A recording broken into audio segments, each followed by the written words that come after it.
Welcome back, Commander. My name's Tim, and in this video, we'll be taking a look at Joker's backstory in the comic He Who Laughs Best. If this is your first time here, I have lots of videos on Mass Effect on my channel, so make sure you go check them out after this one. Hey, Commander. Just like old times, huh? Jeff Moreau, known mostly by his nickname Joker, is your crackshot pilot in all three Mass Effect games. But how did he get the job of piloting the most advanced frigate in the Alliance Navy? Well, this was detailed in the free webcomic He Who Laughs Best, and what follows is an abridged retelling of that story. Working at the Alliance shuttle pilot, Joker had already applied for the Normandy pilot, but had been turned down due to his disability. We know this doesn't affect his flying ability, and according to Joker's records, he's the best pilot in the Alliance. And you get this little bit of information by talking to Joker in Mass Effect 1. On me, didn't you? Well, I'll tell you the same thing I told the captain. You want me as your pilot. I'm not good. I'm not even great. I am the best damn helmsman in the Alliance fleet.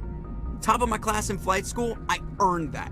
All those commendations in my file, I earned every single one. Those weren't given to me as charity for my disease. You're not gonna break a bone trying to fly the ship, are you? I don't fly with my feet, Commander, so I'm fine as long as I'm in this chair.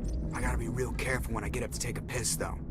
I can do my job as well as anyone on the ship. Better, actually.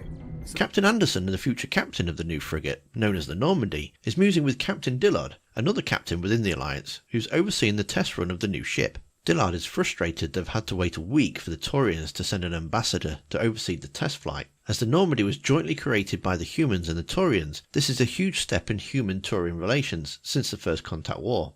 As Captain Anderson and Captain Dillard greet the Taurian ambassador, General Invictus, there is an alert from the control room. Their brand new ship has been hijacked. The pilot has sealed himself in the cockpit and sealed the kinetic barriers. The Normandy takes off and sticks to the test flight plan. Anderson wonders if it could be a malfunction, but Dillard corrects him, saying the pilot could override if they were going to steal the ship. The point of order is to find out who the pilot is. He's quickly identified as a man named Crooks. However, he's quickly found locked inside the shuttle, hidden in the cargo. So who's in the Normandy? Captain Dillard hails the ship to try and find out who's at the controls, but there's no response. He then orders the closest patrol to intercept and target the Normandy's engines. Captain Anderson questions this order. Is that wise? But the Normandy is the most advanced ship in the Alliance. Captain Dillard doesn't want to take any risks. If it's Cerberus or the Blue Suns at the controls, then they risk losing the ship. Suddenly a voice comes over the radio, mocking Dillard about being a sort of a child who would break his own toys just to stop other kids from playing with them. It's Joker who's at the controls, and he attempts to reassure Control that the Normandy is in safe hands. He's memorised the flight plan and the training exercise, and that he'll bring the ship back soon. The patrol has caught up to intercept and requests permission to fire. This is granted, but Joker uses evasive manoeuvres, complaining he has to dodge incoming fire is killing his time. Control confirm he's avoiding everything that's being fired at him. Anderson wants to know who's at the controls. Joker responds and mocks the pursuing interceptors. The Taurian general looks on and Captain Dillard attempts to advise that the situation is under control. General Invictus simply replies, obviously. Joker returns to Normandy he said he would and is immediately arrested. Gloating that he has aced the test run and that he's fallen in love with the ship, Captain Anderson quickly reprimands him. What was he thinking? And that he's telling him that he'll be writing his love letters from prison. Joker tries to defend himself. On paper he's the best pilot in the station, top of his class, but as soon as anyone sees his crutches, it doesn't matter how good he is.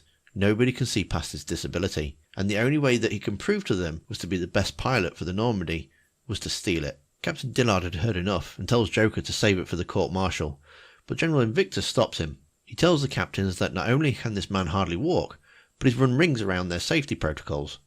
Anderson tries to advise that they'll be fixed and the general doesn't want to hear it. He continues he's impressed. He's adapted to changing conditions and kept cool under fire, and how he beat the test flight with time to spare. The general strongly advised the captains to change their mind about Joker and have him as the Normandy's pilot, in the interest of human and Taurian relations. Captain Dillard doesn't like it, but Anderson cuts him off. Seeing the situation from both sides, he agrees it was an unorthodox move and he will be punished, but the general is right, and he is the best pilot for the ship, and he wouldn't trust anyone else with it.